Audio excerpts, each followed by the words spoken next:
Assalamualaikum Ustaz. Waalaikumsalam warahmatullahi wabarakatuh. Ada satu pertanyaan lagi, dia bilang bagaimana kalau sholat tapi tetap masih melakukan maksiat,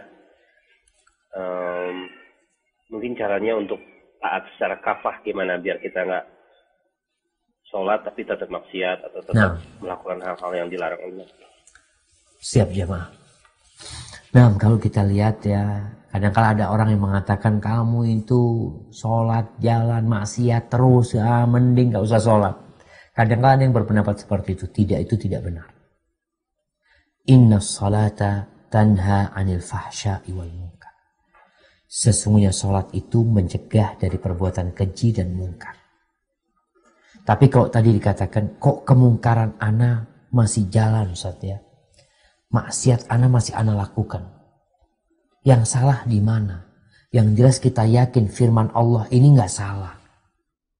Berarti yang salah itu di kitanya ketika melaksanakan sholat ini. Yang menyebabkan sholat ini tidak memberikan kekuatan kepada dia yang menghalangi dia dari perbuatan maksiat. Seperti ada orang minum obat, padahal dikasih tahu minum obat itu sehari 3 kali. Dia minum 2 hari sekali. Akhirnya itu obat gak bermanfaat buat dia. Dia tetap sakit. Atau dia minum obat tidak sesuai dengan dosisnya. Begitulah dengan sholat kita. Yang salah kadangkala engkau ketika melaksanakan sholat. Maka nasihat ana, ketika maksiat itu masih jalan terus, engkau perbaiki sholatmu. Udah perbaikin sholatnya, benerin sholatnya. Nanti keinginan untuk berbuat dosa itu hilang sendiri.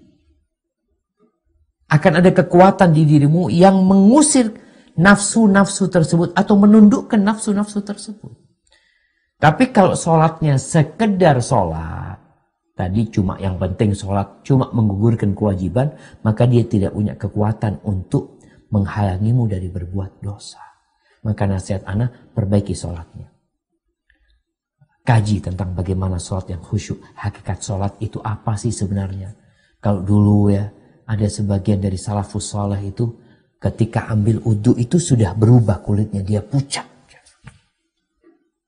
Ketika ada yang tanya, kamu sakit katanya. Kenapa engkau kok pucat? Kata dia. Enggak, kata dia. Aku takut. Aku akan berjumpa dengan Allah yang Allah itu tahu dengan luar dalam. Gimana kita? Gimana antum sekarang ngobrol sama bos yang tahu antum telah melakukan kesalahan? Antum dipanggil. Kira-kira gimana kondisi antum? Nah, bagaimana kita menghadirkan itu? Ketika kita sholat, kita menghadap Allah SWT. Yang Allah tahu kita baru saja berbuat dosa, ya, baru saja berbuat kemaksiatan. Sehingga hal itu membuat kita jadi berharap ampunan Allah dan minta supaya Allah tidak mengadab diri kita. Maka buat teman-teman yang masih belum sholatnya berdampak kepada kemaksiatan-kemaksiatan dia, artinya meninggalkan kemaksiatan, maka hendaklah memperbaiki sholatnya dan sekali lagi banyak-banyak istighfar, mohon ampun kepada Allah Subhanahu wa taala. Semoga suatu saat ya Allah memberikan kepadamu hidayah dan engkau bisa sholat dengan benar dan kemaksiatan itu bisa hilang dari kehidupanmu. Hada wallahu a'lam bishawab. Assalamualaikum. Waalaikumsalam warahmatullahi wabarakatuh. Ahlan wa sahlan.